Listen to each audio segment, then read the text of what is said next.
Hello friends, welcome to you on my YouTube channel Rahul global science. तो आज हम जानेंगे घनमूल के बारे में। घनमूल किस तरह से निकाले जाते हैं, हम आसानी से सीखेंगे घनमूल किस तरह से निकालते हैं। इससे पहले सीखेंगे कि घन किस प्रकार से निकालते हैं, किसी भी संख्या का क्यूब किस तरह से निकालते हैं, और बाद में उसके बाद सीखेंगे कि क्यूब रूट कैसे निकालते हैं। तो इसका एक ही बेसिक सा ट्रिक है इसे पता करने का, और वो है गुणनखंड, फैक्टराइजेशन। जैसे किसी भी संख्या का क्यूब निकालना है, जैसे 1 का क्यूब हमें निकालना है, तो इसको 3 बार लिखा जाता है। 1 गुना 1 गुना 1 गुना करिए, 1 का 1 1 तो 1 आता है। ऐसे ही 2 का आपको क्यूब निकालना है तो 2 गुना 2 गुना 2 गुना, यानी कि 2 दूनी 4 दूनी 8 आता है। अगर आपको 3 का क्यूब निकालना है तो 3 गुना 3 गुना 3, यानी कि 3 तिया 9 तिया 27 आएगा। 4 का क्यूब निकालना है तो 4 गुना 4 गुना 4, यानी उसी डिजिट को 3 बार गुना हम करते हैं तो निकलेगा क्यूब। अगर 2 बार गुना करिएगा तो निकलेगा स्क्वायर। तो 4 चौके 16, 16 चौके 64। 5 का क्यूब निकालेंगे तो 5 गुना 5 गुना 5, यानी कि 25 25 125। ऐसे ही 6 का क्यूब निकालेंगे। हमें 10 तक आना ही चाहिए किसी भी क्यूब या क्यूब रूट को जानने के लिए। तो 6 का क्यूब 6 गुना 6 गुना 6, तो गुना करिए, 6 छक्का 36 और 36 छक्का होता है 216। 7 का क्यूब निकालिएगा, 7 गुना 7 गुना 7, तो 7 सत्ते 49, 49 सत्ते होता है 343। 8 का क्यूब निकालिएगा तो 8 गुना 8 गुना 8, तो आएंगे कितने, 8 8 64। 64 में 8 से गुना कीजिएगा तो आएगा 512। ऐसे ही 9 का क्यूब निकालिएगा तो आएगा 9 गुना 9 गुना 9, यानी कि 9 9 81, और 81 में 9 से गुना कीजिए तो 729 आता है। और 10 का क्यूब अगर निकालिएगा तो 10 गुना 10 गुना 10, तो 10 10 100 हो गया। 100 में 10 से गुना कीजिएगा तो 1000 हो जाएगा। ऐसे ही आप निकाल सकते हैं बड़े बड़े नंबर्स का। अगर आपको 11 का क्यूब निकालना है तो 11 गुने 11 गुने 11 कर सकते हैं। 11 को 11 बार गुना करेंगे और जो आएगा 121, फिर उसमें गुना कर देंगे 11 से। फिर ऐसे ही आप निकालिएगा 12 का क्यूब, तो 12 गुने 12 गुने 12, 12 12 144 है, और 144 में 12 से गुना कीजिएगा तो आएंगे 1728 आएंगे। इस तरह से आपको निकालना होगा सभी का क्यूब। अब हम समझते हैं क्यूब रूट कैसे निकालें, यानी कि घनमूल कैसे निकालें। घनमूल निकालने का एक बेसिक तरीका है, सबसे अच्छा गुणनखंड विधि द्वारा। गुणनखंड विधि से हम कैसे निकालेंगे क्यूब रूट। क्यूब रूट, इसको हिंदी में बोलते हैं प्यारे प्यारे अक्षरों में घनमूल बोलते हैं। काफ़ी बेहतरीन है। जैसे कि हमें निकालना हो 8 का क्यूब निकालना है, क्यूब तो निकाल लेंगे। क्यूब रूट का साइन होता है बिल्कुल रूट की तरह ही, और यहाँ रहेगा 3 लिखा हुआ। तो 8 का हमें घनमूल निकालना है, क्यूब रूट निकालना है, तो इसके लिए इसका गुणनखंड किया जाता है। गुणनखंड कैसे करते हैं, तो 8 लिखते हैं, 2 से लगाते हैं, 2 से लगाएंगे 4, फिर 2 से लगाएंगे 2, तो 3 को 2 है ना, 1 2 3। 2 गुने 2 गुने 2 है, तो 2 का आप लिख सकते हैं क्यूब।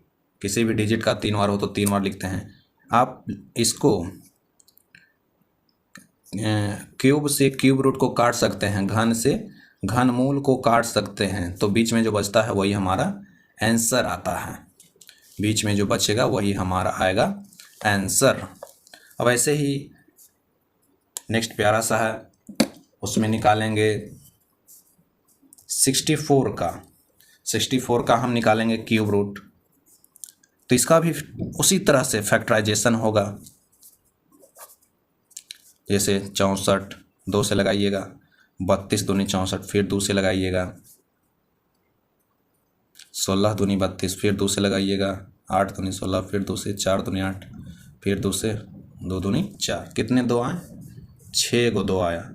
तो पेयर आप बना सकते हैं, ये 2 गुने 3 है तो 2 के पावर 3, ये फिर दो गो दो दो दो तीन गो है तो 2 के पावर 3, तो आप लिख सकते हैं 2 के पावर 3 गुना 2 के पावर 3,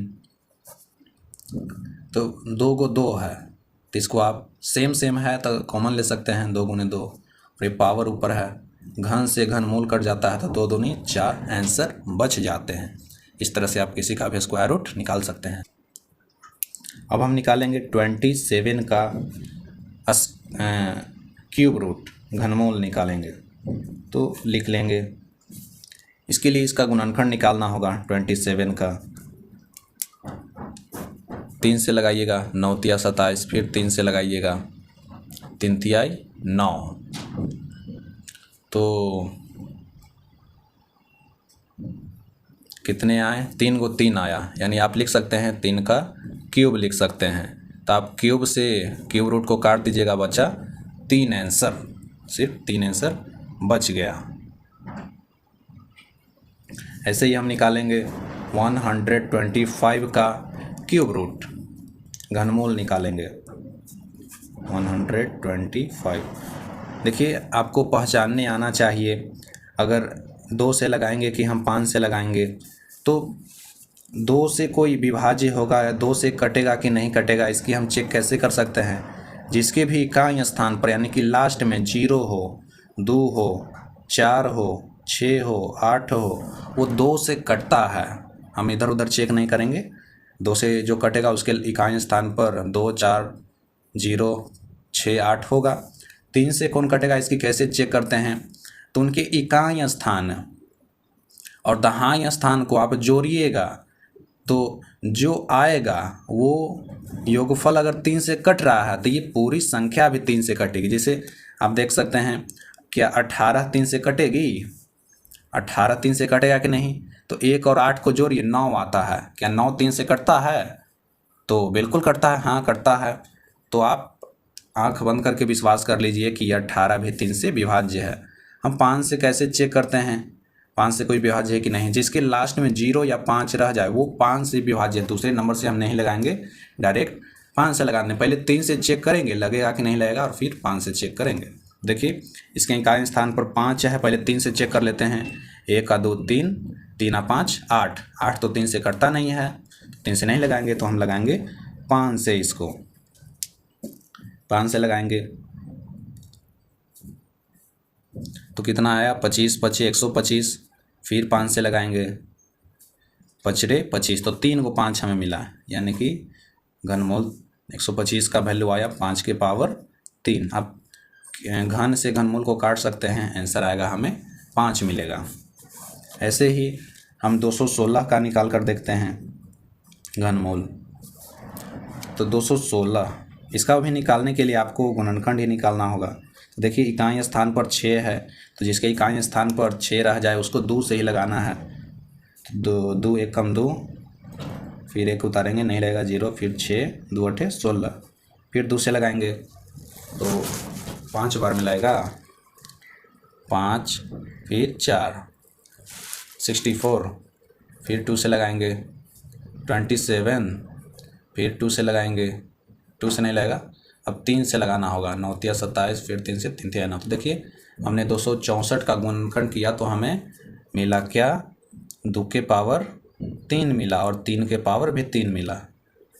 तो इसको एक बॉक्स में बंद कर सकते हैं और अब काट सकते हैं। घन से घनमूल को काट दीजिए, बचा 2 तिहाई 6, यानी 216 का घनमूल आता है 6 आता है। अब हम लोग 729 का स्क्वायर रूट निकालने की कोशिश करते हैं। तो 729 इसका भी फैक्टर करना होगा,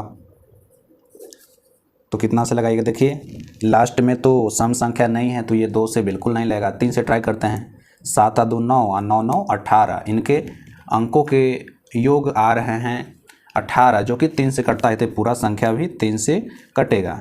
तो 3 दूनी 6 बचेगा 1, 3 चौके 12 और 3 तिहाई 9, फिर 3 से लगा सकते हैं 8 तिहाई 24 और 3 एकम 3, फिर 3 से लगाइए 27 तिहाई 81, फिर 3 से लगा सकते हैं आप 3 9 27, फिर 3 से 3 तिहाई 9। तो हम फैक्टर किए तो 6 को 3 मिला, इसको लिख सकते हैं 3 का क्यूब, इसको लिख सकते हैं 3 का क्यूब लिख सकते हैं। तो आप इसको लिख सकते हैं 3 का क्यूब गुना 3 का क्यूब। तो दोनों के लिए एक ही क्यूब का यूज कीजिए। घन से घनमूल कट गया, 3 3 9 आंसर आया। यानी कि जो 729 है 3 का घनमूल है, या कहिए 9 का घन हो जाएगा 729। इस तरह से आप घन भी निकाल सकते हैं और घनमूल भी निकाल। अब हम लोग 1728 का घनमूल निकालेंगे। देखेंगे ये किसका आखिर में घन है। तो गुणनखंड पहले इसका निकालेंगे 1728। तो यहाँ दिख रहा होगा एकांश स्थान पर सम संख्या है, तो सम है तो पहले 2 से ही लगाएंगे। 8 दूनी 16 बचेगा 1, 12, 4, फिर 2 से लगाएंगे 4 दूनी 8, 3 दूनी 6 और 2 दूनी 4, फिर 2 से लगाएंगे, सम संख्या मिल रहा है हमें। 2 दूनी 4 और 16 दूनी 32, फिर 2 से लगाएंगे तो 2 1 कम 2 और 2 8 16, फिर 2 से लगाएंगे 5 दूनी 10 और ये बचेगा 4, फिर लगाएंगे 2 से 27 दूनी 54।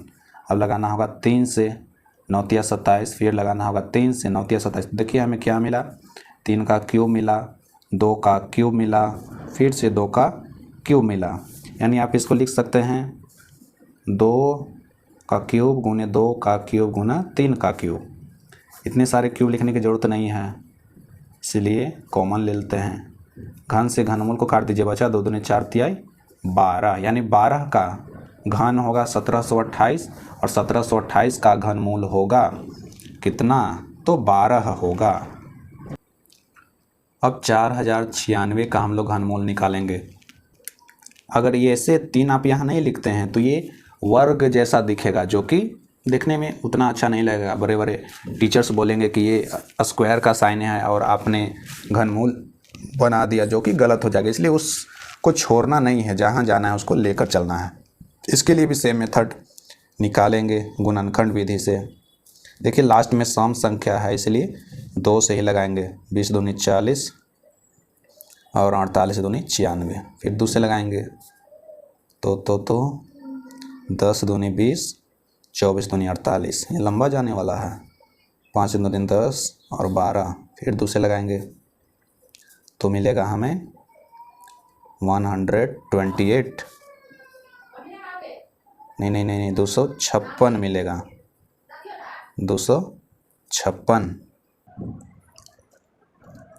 फिर इस 256 को 2 से लगाएंगे तो 128, फिर 2 से लगाएंगे तो 64, फिर 2 से लगाएंगे तो 32, फिर 2 से लगाएंगे तो 16,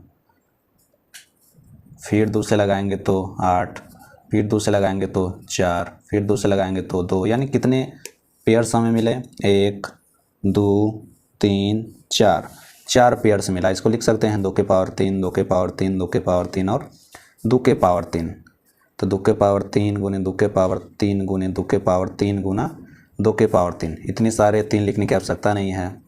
तो सभी के क्यूब को आप कॉमन ले लीजिए। 3 क्यूब से क्यूब रूट को काट दीजिए। 2 दूनी 4, 4 दूनी 8, दूनी 16। यानी कि 16 का क्यूब 4096 होता है और 4096 का क्यूब रूट 16 होता है। Thank you. इस तरह से आप बड़े बड़े अक्षरों का भी घनमूल आसानी से निकाल सकते हैं और उसका एक ही तरीका है कि गुणनखंड, दूसरा और कोई विधि पता नहीं।